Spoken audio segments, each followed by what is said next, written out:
My homily for the 24th Sunday in Ordinary Time, the 15th of September 2024. Who do you say I am?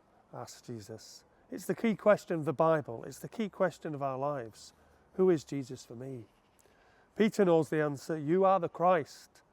But he hasn't even begun to grasp what that means.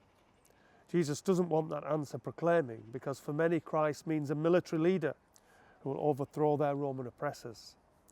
Imagine if you were straining under the cruel, oppressive yoke of Rome. Would you not be looking for such a Messiah? But Jesus isn't that kind of Christ. He has a lot more to offer than fleeting military victories. Jesus spells out just what kind of a Christ he is. He gives himself a different title, Son of Man, one who represents all men. And he says he is destined to suffer grievously, to be rejected by the elders and the chief priests and the scribes, and to be put to death, and after 3 days to rise again. What's really significant is after 3 days to rise again. But if you tell somebody 3 bad things and 1 good, they're unlikely to focus on the good one. Peter can't accept what Jesus says. It's not at all how he sees things turning out. It's not why he's attached himself to Jesus.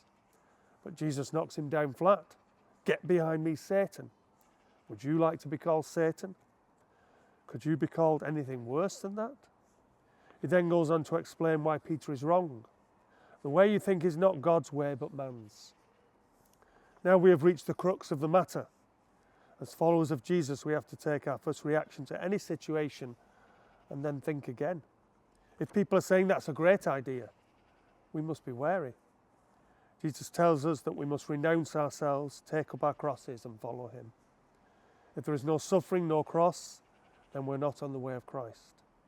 If the powers of this world are not against us, then we are not on the way of Christ. Sobering, isn't it?